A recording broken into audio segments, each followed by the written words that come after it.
Hello, it's me, Sua. This is my voice. Yeah, weird, right? And no, I didn't drop out of high school.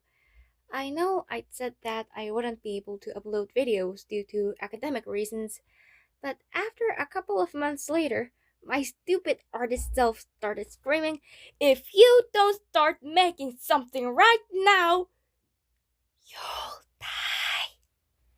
So that's why I came back. Though I really have to stop this next year, cause I'll become a senior then. So this video is an introduction of my OCs. There are a couple of OC universes I've made throughout recent years, and I'll show you the main four of them. The Devil Conscience, Town of Three Seasons, Best Friend Foot, and Spacing Out. The first video is about Best Friend Foot. It has long been the side project along the main one, the Devil Conscience, but that's a project I've been holding on to since middle school. I feel like it has to retire, so this is likely to be the new main project. Or not. The synopsis. 12-year-old Semi-Han is a highly extroverted person. She can start conversations with lots of people, so as to say, anime characters. No, Taki, you're in love with Mitsuha. You know her. You just can't remember her. Kitchen tables. Ow! Stupid table! Ah! My pinky toe! And stray cats. Meow. The problem is, she has difficulty talking to her own species. For some reason, every time she tries to talk to them, she gets nervous and ends up saying nothing. So the bottom line is, yes, she's a loner. But it's okay. She likes drawing more than people anyway. Drawing anime. Drawing anime eyes. But every once in a while, she gets kinda lonely.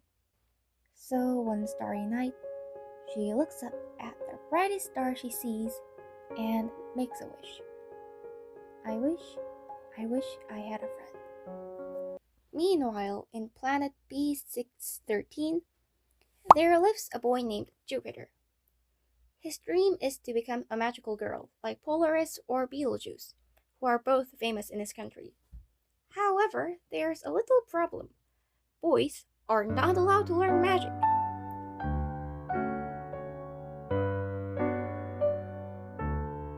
There is sexism, but reverse.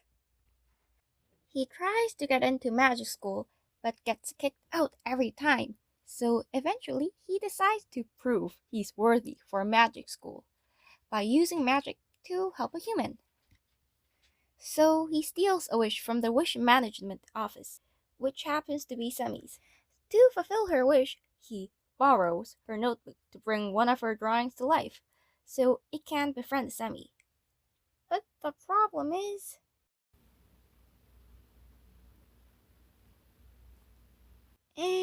what else can I do? He gives life to an eye. So that's how Foot is born. Semi's first reaction to Foot is this. It's one heck of a friend, ain't it? Seeing Semi freaking out, Jupiter comes to Earth himself and tries to put everything back to normal. Haha, my bad. I'll just eliminate this creature then. But surprisingly, Semi blocks his way. Despite Foot giving a heart attack to her, she thinks that when you give birth to something, you should be responsible for it. 'Cause life ain't a joke. So eventually, they decide to spare its life and draw it a human form. 'Cause you can't just walk around in public like that, and plus, having an eye as the only organ to process everything is unhealthy. And till they figure out how to draw its body, they take care of it together. Semi as a mother figure and Jupiter as a father figure. This is a story of a weird, misshapen family that learns how to love each other along the way of finding the perfect human form for Foot. The characters: Semi-Han, Semi is an introverted 12-year-old girl. She tends to get awkward around people and is more comfortable when watching or drawing anime. When people go, "Ew, anime," she gets offended. She always goes around saying she's not that kind of anime guy who collects anime girl figures with big boobs and stuff. She's a top student at her school, but she can be naive and spaces out a lot. Her theme color is blue and white, and the grown up version of her looks like this. At the start of the story, Semi is mentally young for her own age, narrow minded, reluctant to change.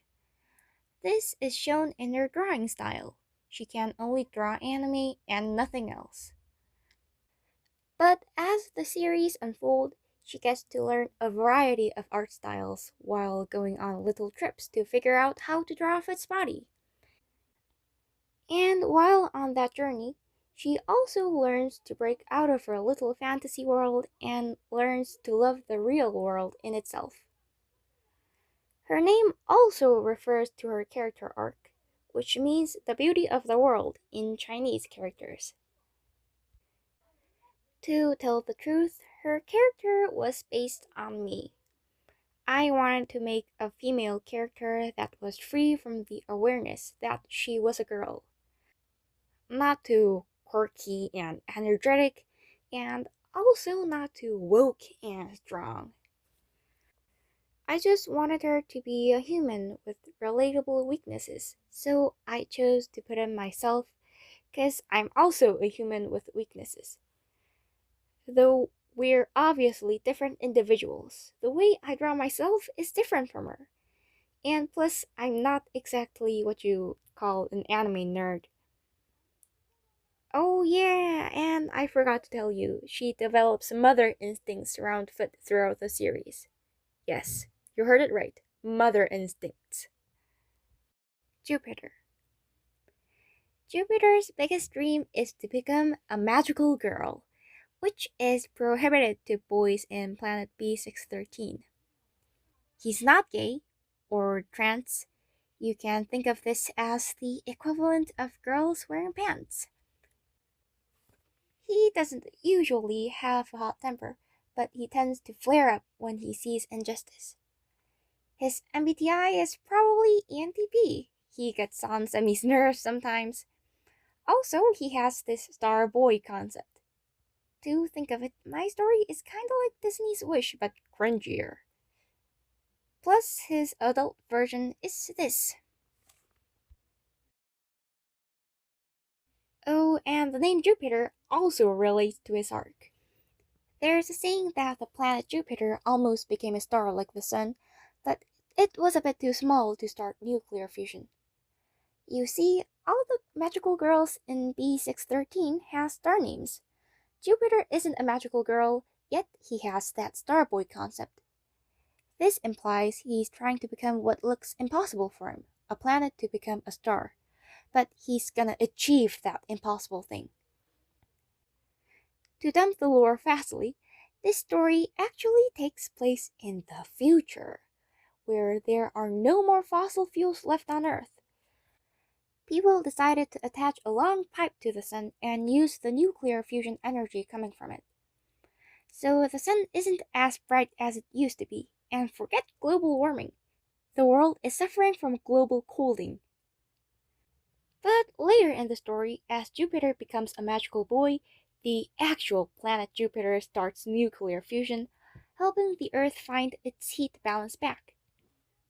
Don't worry, I asked ChatGPT and it said that Jupiter won't be big enough to eat Earth or something, though Earth might orbit a bit differently compared to before.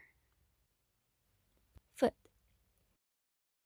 It's not exactly shown if Foot is a she, he, or they. Jupiter tries to have father-son moments with it, but Semi argues that it's a girl because she was thinking of a girl when she was drawing it. The thing that Foot is most good at is staring. It can easily win a staring contest. It can open its eyes for over an hour. though Semi doesn't let it because it's bad for eye health. It has mastered all types of staring, from merely looking to gazing, viewing, observing, and even death glaring. Sometimes the three of them share one brain cell, and Foot is the only one using it. At those times, Foot looks at Semi and Jupiter like a tired parent looks at their kids. The message I wanted to convey through Foot is that life matters, even if it takes form of a magical mutant eye thing. In a way, Semi and Jupiter represent adolescent parents. Okay, I'm not trying to say you should object to abortion at all costs. Sometimes it might be a better thing to send the baby back to heaven. But what I'm saying is you should take responsibility on those decisions. Not like those stupid fathers when their girlfriend tells them they're pregnant and they're all like, I have nothing to do with this, go away, and slams the door. In this case, Jupiter made Foot so he's the pregnant girlfriend. Okay, but Semi's the one who pleads to him to not eliminate Foot. You could say she's the example of a father who takes responsibility on their child. The plot. After deciding to look after Foot, Semi and Jupiter travel around to find inspiration for Foot's body, visiting various places from art museums to ancient ruins, parks, inside human bodies, and even outer space. I haven't figured out how to write the individual episodes yet, but it's gonna have a bit of a weird, uncanny vibe to it. For example, one of the places where they visit has a camel for a god. Thee, who has only seen the sun, the moon, and stars and never-ending sand. And the planet he looks after contains a civilization of paper cranes. I have a really good account of the ending, but I feel like I should stop my yapping here. It's over 10 minutes, isn't it? There's so much I haven't told you, such as how Planet B613 developed sexism against males, and other characters like Semi's crush and Queen Solaris of Planet B613, who also have meanings in her name. I'll tell you about that in future videos if I get to have the chance. Thanks for hearing me go on and on for over 10 minutes. You're an amazing person. You'll get booked wherever you go. 시청해주셔서 감사합니다. Bye!